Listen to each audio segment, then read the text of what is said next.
Good luck with that. Now, after being sent around the world 3 times by Ricky Gervais as Stephen Merchant in An Idiot Abroad, in his brand new series, The Moaning of Life, Karl Pilkington is going it alone. Before we talk to him about the ups and downs of his latest adventures, here's a quick look at the man himself in action. Reynold Fiennes, or whatever his name is, when he climbed Everest. He didn't say, here's my little mate I brought.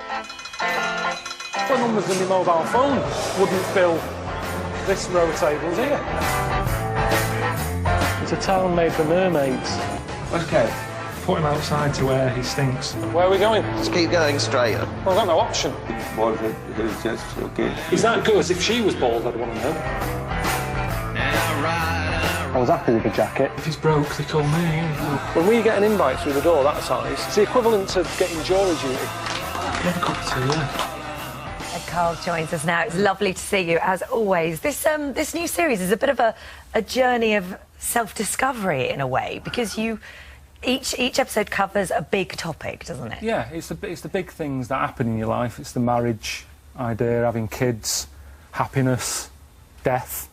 So they're all things that most people deal with at some point in their life. So you go around the world to find the answer to these from different I mean, I'll tell you now, there isn't any answers. Right. I'm more clueless now than I was at the beginning, because the world's pretty mad, isn't it?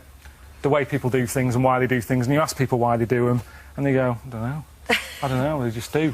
There's a lot of traditions, isn't there, that just keep things going. You think that's the reason for it.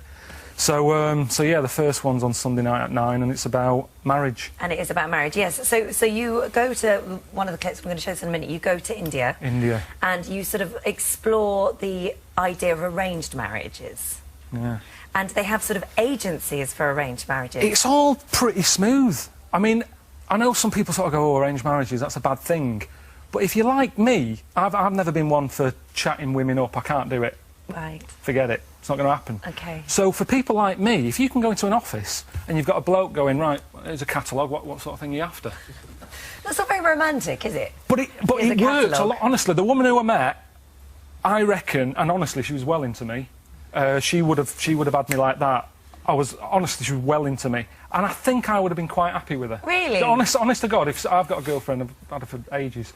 But if it didn't work out, I'd probably be back on a plane to meet this woman, because honestly... And were you just a match? You were a match? It was just, I went in and there's a bloke there and he's saying, what do you want? And I'm going, oh, I don't want anyone who's too clever or anything, because I'd end up annoying them. And I just write down what I'm like, you know, you write down your bold, skills, your interests, what you like. And in the end, I mean, the weird thing is everyone's there. When you turn up, the mum and dad was there, and they're quizzing you. I don't do interviews. I'm nervous at this. I find this weird. I've never got a job through doing an interview. So it was exactly like that. But you had to be honest. Well, you nearly got a future wife. I know. Honest to God, you haven't seen it yet? We've got a clip. Should we have a look? Right, yeah, let's have a look.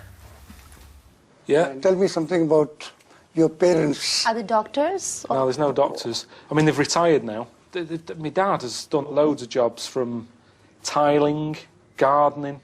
Yeah. He's done courier work, taxi driver. He had like a butty shop with my mum. What level education you have finished? I didn't do that well. The school wasn't very good. So did they know that you had no intention of marrying their daughter? I don't know. I asked that because obviously there's a director there and a cameraman and everything, and I thought they were just doing this for fun, but by the end the dad was... I mean, it's the problem with talking about it, because it ruins it, doesn't it, for people watching. But by the end, the dad was sort of going, right, can we get your number, maybe you can meet again tomorrow for a coffee, go to the cinema. And I was a bit like, oh, hang on. At first I was enjoying it, because I'm thinking, I'm doing all right here. I forgot all about Suzanne at home. Talked to her about an hour before, and I sat there going, this is all right. And then I suddenly was like, oh, God, I'm going to have to let her down. She's going to have to know. And I was going, I'm not telling her. How was work today, darling? Yes, it was great. I got married. I know, honestly. So it sort of built me up a bit, because, like I say, I've never been... I don't know if women like me or not, but through that I was like, yeah. Jeez, well, that's as you said, that's this week's show. That's the marriage one. What about the other subjects? How do you cope with death? How did you deal with that one? I mean, I'm really interested in death, because it's going to happen. It's not... You see, with marriage, I haven't got married, even though I've been with Suzanne for ages. It's like, kids, we haven't bothered. But death, it's going to happen. You can't avoid Can't avoid it. Well, you went to an unusual funeral, didn't you? It's maddest. Honestly, I've been all around the world and I've seen some mad stuff.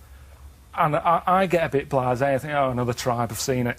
You know what I mean? You get a bit blasé about stuff that I'm visiting around the world. But this funeral in Ghana,